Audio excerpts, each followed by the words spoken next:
Il est clair qu'en matière de solaire, par exemple, au Maroc, devant les 2 gigawatts que le Maroc projette, ou les 500 mégawatts simplement en 2015, dans quelques années, ce qui est réalisé, c'est pas grand-chose.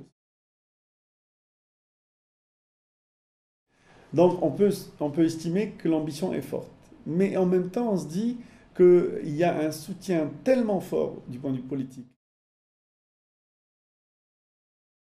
Maintenant, la faille ou la difficulté pourrait être double. La première, c'est la technologie.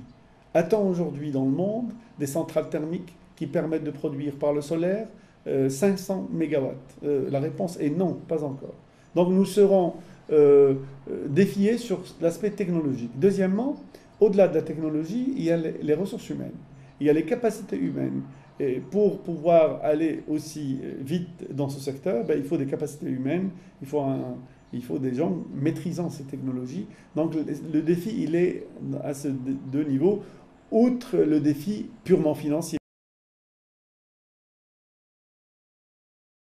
Nous sommes, comme les autres pays africains, comme les autres pays d'Amérique du Sud, nous subissons la complexité du MDP tel qu'il est conçu et nous avons besoin d'appui pour pouvoir avoir un appui, qu'il y ait un MDP d'abord sectoriel, qu'il y ait un MDP programmatique un peu plus simple, donc qui permet d'épauler des programmes et non pas des projets, comme vous le savez, mais qu'il y ait aussi une autre forme de soutien au niveau de l'atténuation à des politiques sectorielles. Il faudrait que le Maroc, par exemple, annonce sa politique en matière de transport avec un échéancier en disant, voilà, je vais passer des camions au chemin de fer, la progression sera celle-ci, ça amènera à une réduction de la consommation de gasoil de temps, ça correspond à cela, et puis voilà. Et le paiement ou la compensation se ferait sur des grandes politiques qu'il va falloir monitorer, qu'il va falloir contrôler, suivre, quantifier.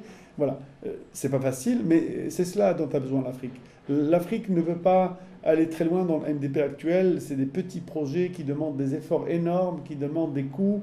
Et puis pour récupérer très peu, ça ne peut pas aller. Et surtout le concept qui est celui d'aller dans une entreprise et de vérifier les compteurs, tout cela. Les entreprises africaines n'ont pas autant de précision dans leur gestion des systèmes qu'ils ont dans leurs entreprises.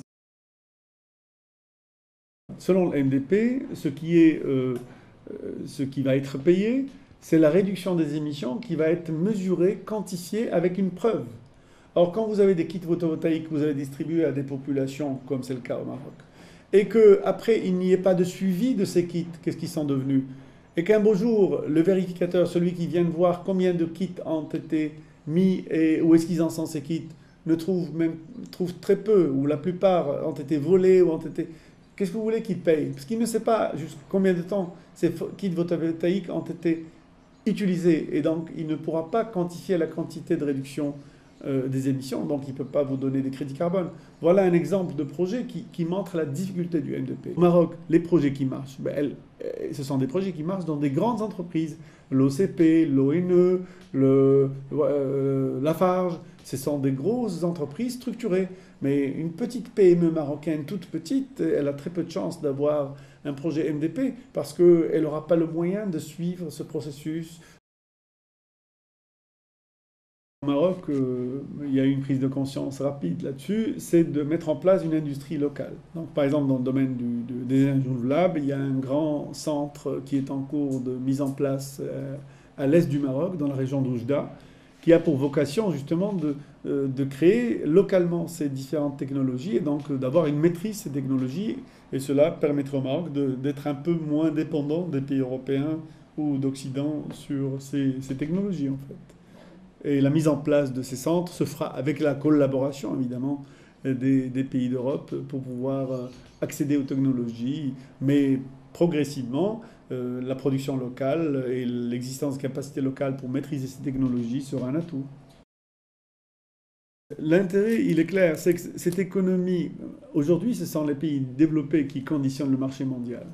Donc aujourd'hui, ce sont ces pays-là qui vont drainer vers les pays en voie de développement des technologies. Alors, soit on se dit, nous, on ne veut pas aller vers ces technologies à faible teneur en carbone, dans ce cas-là, on va avoir des technologies obsolètes, le reste des pays développés, et puis ce n'est que dans 30 ans qu'on ira acheter la technologie à faible teneur en carbone chère, évidemment. Soit on se dit, non, ben on y va tout de suite, et c'est ça la solution, c'est d'aller, aujourd'hui que cette technologie à faible teneur de carbone est en train d'être créée, d'aller s'associer à la création, s'associer à en bénéficier.